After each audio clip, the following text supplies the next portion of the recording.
வணக்கம் நேயர்களே. ஃப்ரீயாவுடு நிகழ்ச்சிக்கு உங்களை அன்போடு வரவேற்கிறோம்.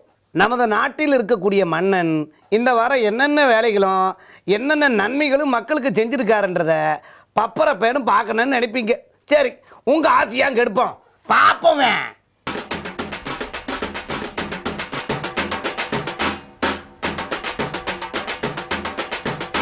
ராஜாதி ராஜ ராஜ மார்த்தாண்ட ராஜ கம்பீர ராஜகுல திலக ராஜ பராக்கிரம ராஜ வைராக்கிய நீரெல்லாம் ஒரு அமைச்சர். ராஜகுல குங்குவை விட்டு விட்டாரா?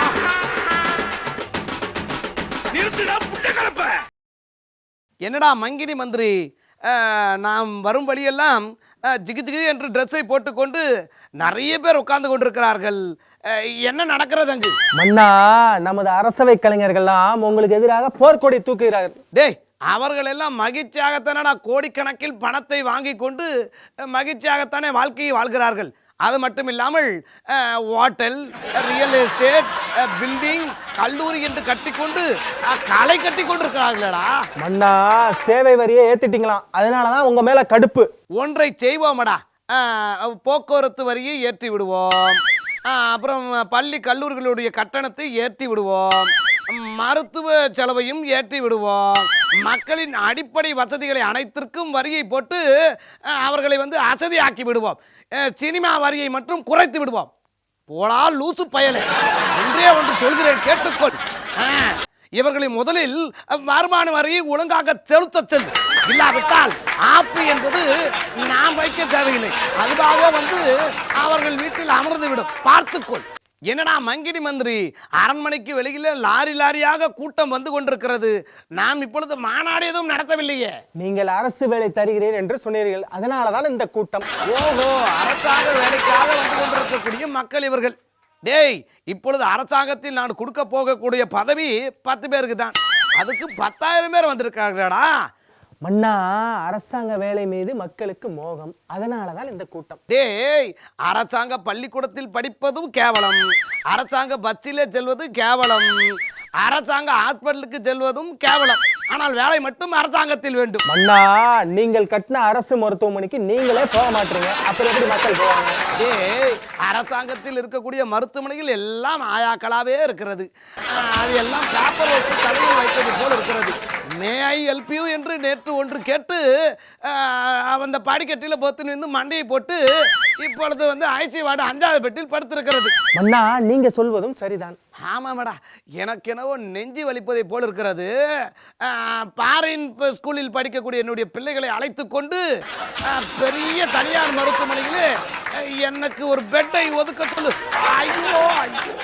என்னடா மங்கினி மந்திரி, இந்த முறை பொங்கலுக்கு நாம் கொடுத்த பரிசை பற்றி மக்கள் என்னெல்லாம் பேசிக் கொள்கிறார்கள்? ஆட போங்க மன்னா, காரி துப்பாத குறை. ஆமாமடா, நீ சொன்னதை கூட நான் கேள்விப்பட்டிருக்கிறேன். நான் கொடுத்த பரிசு பை பல பேருக்கு போய் சேரவில்லையா? அது மட்டும் இல்லாமல் அதில் நான் கொடுத்த அந்த பண மூட்டையும் போய் சேரவில்லையா? வெள்ளத்திற்கு பதிலாக சர்க்கரை போய் சேர்ந்ததான். அதனால்தான் ஜீராவிலே பொங்கலை வைக்க சொன்னேன். அண்ணா, அதெல்லவா உங்க ராஜதந்திரம். இந்த முறை வெள்ளத்திற்கு பதிலாக ஜீராவை போட்டு ஜீரா பொங்கலாக காய்ச்சினார்கள். அது மட்டும் இல்லாமல் வெண்பொங்கலை மக்கள் சாப்பிட்டு மகிழ்ச்சியாக இருந்தார்கள். இன்றையிலிருந்து என் பெயர் என்ன தெரியுமோ? வெண்பொங்கலை கொடுத்த வேதநாயகம் என்று பொதுமக்கள் எல்லாம் பாராட்டட்டும். மன்னா, நீங்க சூட்டிக் கொண்ட பட்டம் சூப்பராக இருக்கிறது மன்னா. என்னை போன்ற அரசர்கள் இந்த நாட்டில் இருந்தால் இந்த நாடும் நாட்டு மக்களும் நாசமாய் போய் விடுவார்கள். என்னடா மங்கினி மந்திரி, அரண்மனைக்கு வெளியிலே முகம் தெரியாத மக்கள் எல்லாம் கூடியிருக்கிறார்கள். யார் இவர்கள்? மன்னா, இன்வெர்டர் கம்பெனிக்காரர்கள் வந்திருக்கிறார்கள், பேட்டரி கம்பெனிக்காரர்கள் வந்திருக்கிறார்கள், அப்புறம் டீசல் பங்க் உரிமையாளர்கள் வந்திருக்கிறார்கள், அப்புறம் மன்னா திருடர்களும் வந்திருக்கிறார்கள். எதற்குடா வந்திருக்கிறார்கள்? மன்னா, உங்களுக்கு பாராட்டு விழா நடத்தலாம்னு வந்திருக்காங்க. ஒரு காலத்தில் இவர்கள் என்னை திட்டுவார்கள் என்று சொன்னாய். இன்று பார், இன்வெர்டர் கம்பெனிக்காரர்கள் எல்லாம் பல இடத்தில் இன்வெஸ்ட்மெண்ட் பண்ணி பெரிய ஆள் ஆகிவிட்டார்கள். அது மட்டும் இல்லாமல் இந்த பேட்டரி கம்பெனிக்காரர்களுக்கு டிமாண்டாக இருக்கிறதா? அது மட்டும் இல்லாமல் இந்த பகல் கொள்ளை இரவு கொள்ளை அடிப்பவர்கள் இருக்கார்கள் அல்லவா, அவர்களும் மகிழ்ச்சியாகத்தான் இருக்கிறார்கள். எத்தனை பேருக்கு தொழிலை கொடுத்திருக்கிறேன், ஒன்றை செய்ய சொல்.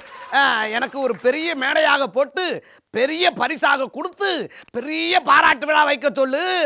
24 மணி நேரமும் காவல் கட்டடி வைக்கிறேன். அண்ணா இது வரலாற்றின் இருண்ட காலம். இருண்ட காலம் அல்லடா, மக்களுக்கு ராவு காலம். மோசம் போய்விட்டோம்டா, மோசம் போய்விட்டோம். கலாச்சாரம் கலைந்து கொண்டிருக்கிறது. நம் இனம் அழிந்து கொண்டிருக்கிறதடா, அழிந்து கொண்டிருக்கிறது. என்ன மண்ணா சொல்றீங்க? ஆமாடா, எனக்கு ஒரே அரசியல் எதிரி. பட்ட பகலிலே 10,000 பேர்களுக்கு முன்னாடி உம்மா மன்னா உங்களுக்கு பல எதிரிகள் இருக்கிறார், இதுல யார் அந்த எதிரி? ஆமாடா, உப்மாவை சாப்பிட்டு கொண்டு அமெரிக்காவில் இருக்கும் ஒப்பாமா தான் எனக்கு எதிரியடா.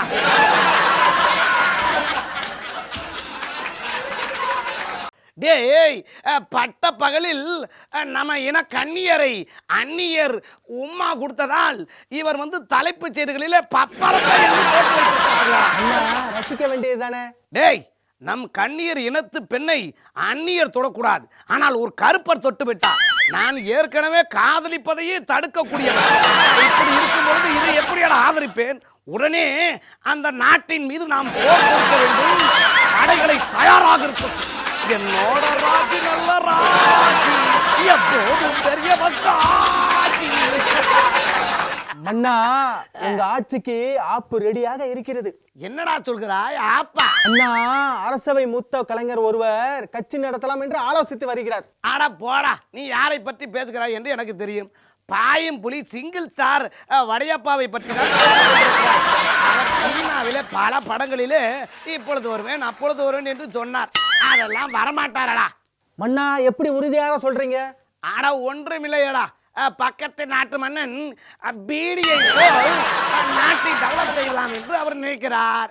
ஆனால் வந்து அது செல்ஃப் எடுக்காது. 12 மேல் அவர் தெளிவாக இருப்பார் என்று நினைத்தேன். ஆனால் இது பாழும் புலி அல்ல, 15 என்பதை பப்பரப்பை என்று பார்த்தோம். மங்கிடி மந்திரி, நான் நகர்வலம் செல்வதற்கு வண்டி தயாராகத்தானே இருக்கிறது. தயாராக இருக்குது மன்னா. நேற்றும் நம் நகர்வலம் சென்றோம், அதற்கு முன்னாலும் நகர்வலம் சென்றோம்.